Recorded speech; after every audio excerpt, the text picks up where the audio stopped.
ষষ্ঠ শ্রেণীর বিষয় গণিত ক্লাস অনুশীলনী 2.1 অনুপাত ও সমানুপাতের অঙ্ক।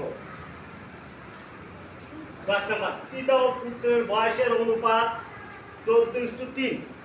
পিতার বয়স 56 হলে পুত্রের বয়স কত? আমরা রাশিটা পরে আবার একটু সুন্দর করে বুঝি। পিতা ও পুত্রের বয়সের অনুপাত 14:3।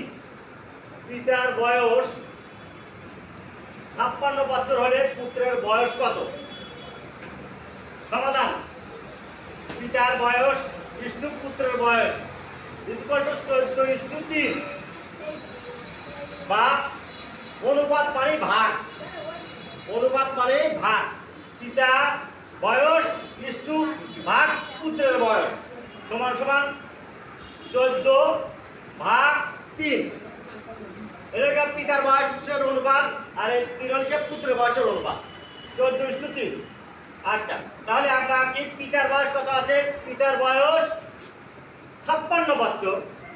সুতরাং পিতার পরিবর্তে আমি 56 বছর, এখানে 56 বছর বসা দিই আমি।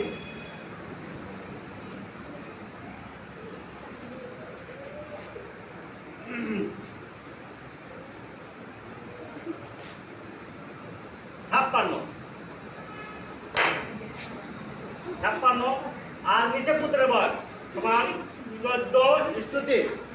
এখন আমরা যদি বজ্র গুণন করি, বজ্র গুণন এইভাবে আমরা যদি গুণন করি, এইটার সাথে আমরা এইটার সাথে এইটা আর এইটার সাথে এইটা গুণন, এইভাবে আমাদের একেবারে হয় বজ্র গুণন।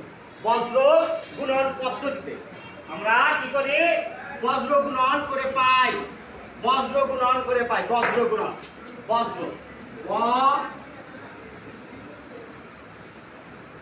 বজ্র গুণ করে, বজ্র গুণ করে, বজ্র গুণ করে বা পুত্রের বয়স গুণন 14 গুণন পুত্রের বয়স আর 56 গুণন 3, 5 10 56 গুণন 3।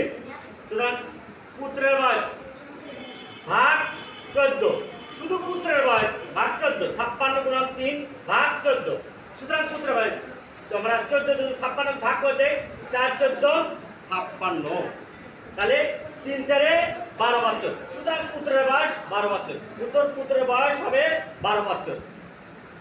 দেখো।